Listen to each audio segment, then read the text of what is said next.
Sementara para penggemar sepak bola online telah membingkai pertandingan final ini sebagai pertarungan simbolis dalam beberapa kasus, mencerminkan kebijakan luar negeri Spanyol dan Argentina yang sangat berbeda. Dan dalam beberapa kasus bahkan memicu teori konspirasi antisemitik. Kedua negara saat ini memiliki pandangan yang sangat bertolak belakang mengenai Israel. Dan para pemain top mereka juga menarik banyak perhatian di dunia maya, termasuk Lionel Messi dan hubungan masa lalunya dengan Israel, termasuk foto yang ada di layar Anda itu. Sementara Lamine Yamal dari Spanyol menjadi sorotan setelah mengibarkan bendera Palestina usai kemenangan penting. Jadi, apa hubungannya semua ini dengan olahraga atau kecintaan pada sepak bola?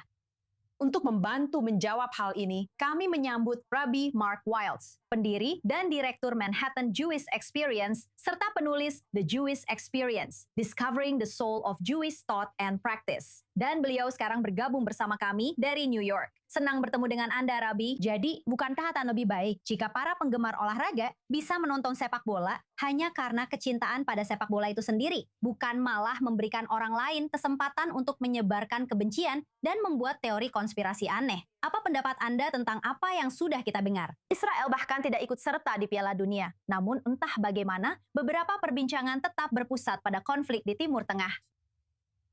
Ya, itu sangat disayangkan. Itu adalah kesempatan yang terbuang sia-sia.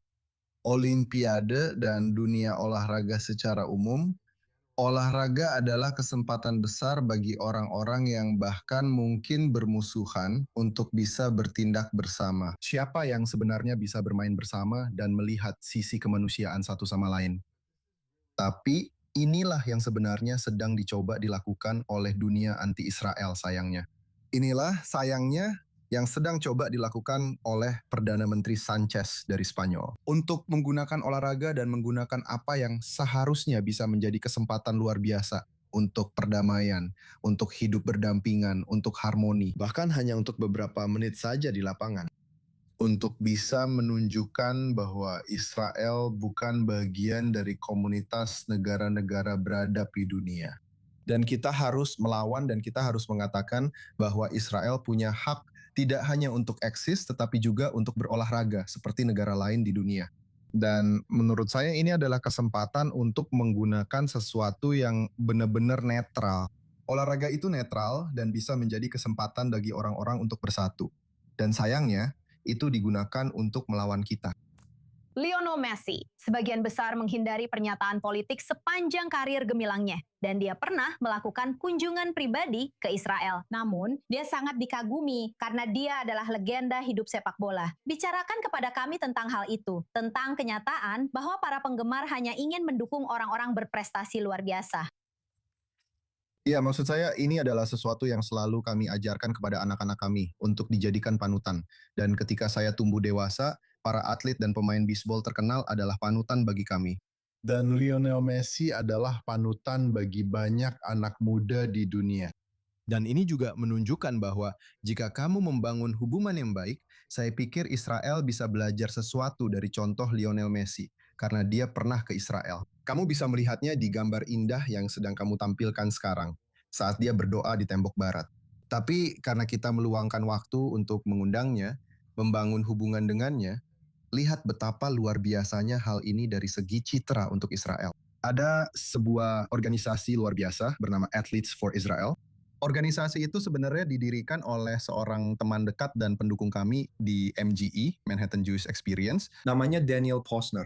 Dan dia sangat berdedikasi untuk membawa semakin banyak atlet, baik Yahudi maupun non-Yahudi, kebanyakan non-Yahudi, ke Israel. Karena lihatlah dampak yang bisa terjadi ketika seseorang dibawa ke Israel terhadap pandangan mereka tentang Israel. Dan pada akhirnya, untuk citra Israel di mata dunia.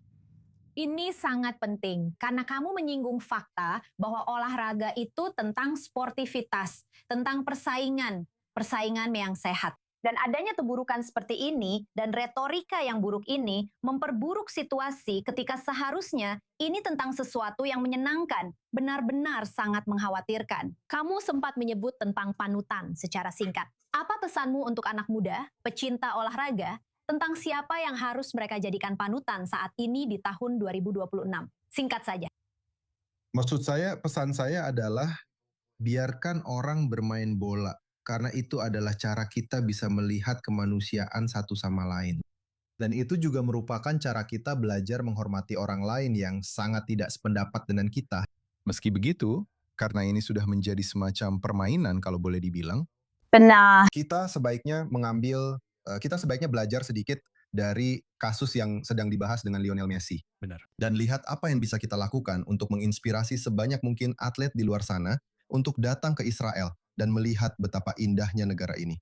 Betapa bermoral dan progresifnya tempat ini.